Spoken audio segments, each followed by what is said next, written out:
April showers bring May flowers, I guess.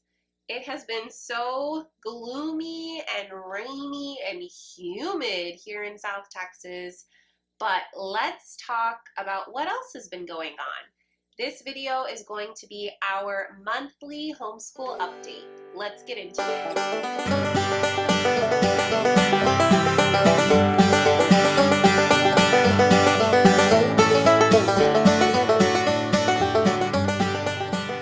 So first of all, welcome back to the channel. If you are new here and this is your first time clicking that play button, I'm so glad you're here. I'm Kaela, a second generation homeschool mom to two girls in Texas, and this is Ode to Abode, a place where I love to share about home education, homemaking, and parenthood. If you love those things too, go ahead and click that subscribe button below. Hit that notification bell so that you'll be one of the first to know when I make a new video. All right, y'all, this update is actually a little bit more than a monthly update. It is kind of a 6-week update. So it's all of April and the last half of March. If you've been around for a little bit, you might have seen our last monthly update was for February. And I explained in that video that we had a lot going on the first week of March. My baby brother actually got married the first weekend of March, and he got married right here in my living room. We had to empty out half of my house and make this a wedding venue, basically. I might insert some pictures right here of what that turned out like. It was a ton of work, but it turned out really beautiful and really special for the whole family. It's something that we will never forget.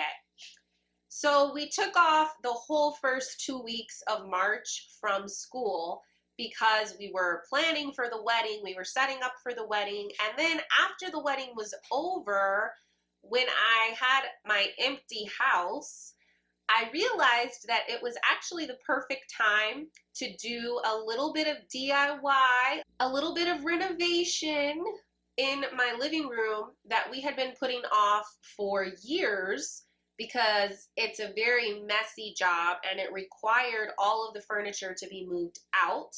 And we didn't have a reason to do that until March. So now we had this empty room, and I looked to my husband and I was like, "Are you thinking what I'm thinking?" And he was like, "Please don't let it be that." And I was like, "Yes, it is that." Let's rip down all of the paneling in this room while we have an empty room.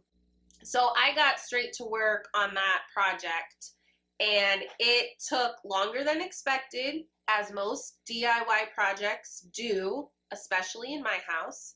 I might insert a little bit of footage of that here. It was a super messy, back-breaking project, but it looks amazing now. I'm so happy with how my living room turned out.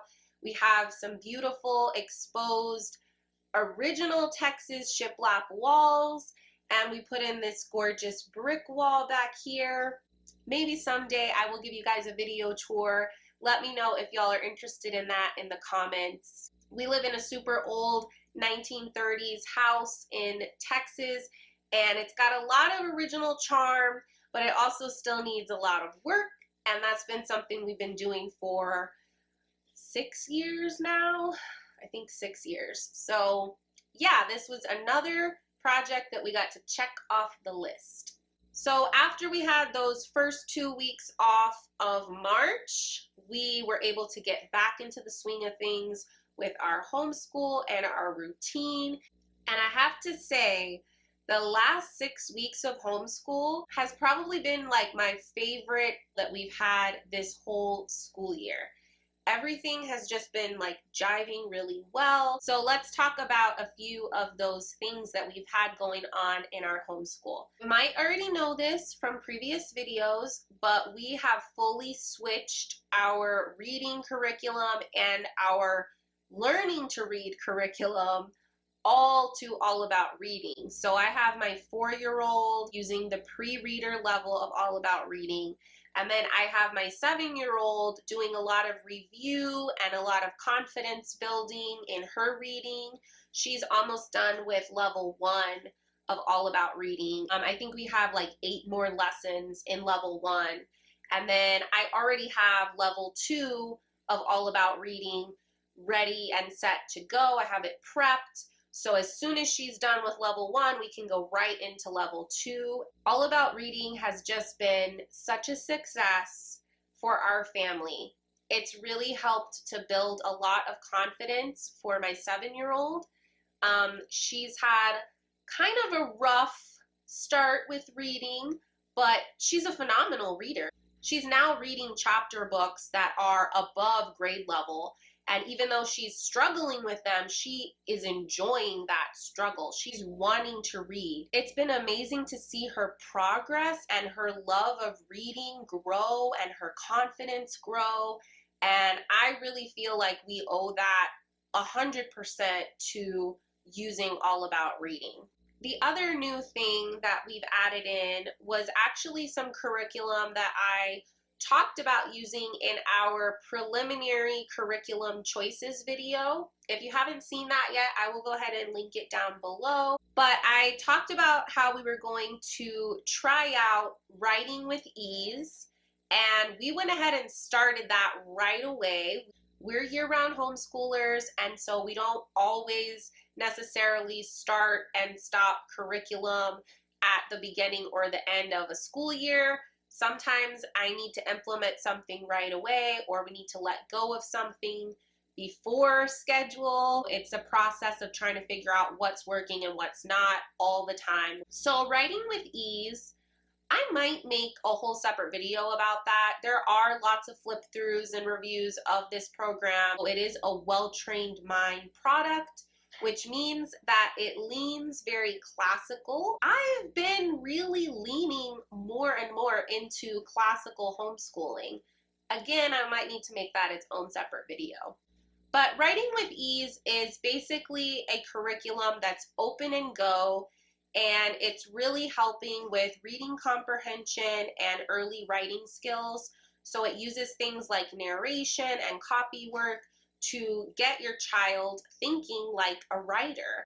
My 7-year-old, who normally despises copy work and narration, or at least she did with our previous language arts curriculum, with Writing with Ease, she loves it. She actually asks to do Writing with Ease.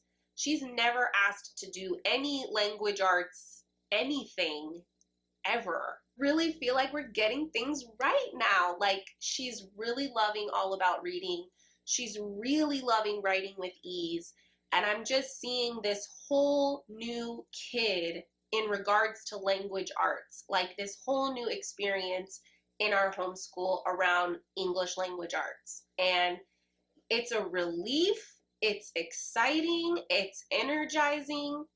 When something starts clicking with your kid and you see that light bulb moment and you see them feeling more confident or feeling like they understand, there is just nothing like that in the world. And it's the gift of homeschooling that we as parents get to see those moments and we get to be in on those moments. Another new curriculum that we started, and I also mentioned that in our curriculums pick video, is History Quest. We are just barely dipping our toes into History Quest. We're really enjoying it so far. We're taking our time with it. I wasn't really sure if we should start it now or wait until August, but we went ahead and started it because I kind of just wanted to get a feel for it. I do have a video that is a flip through of how History Quest works, so definitely check that out if you're interested.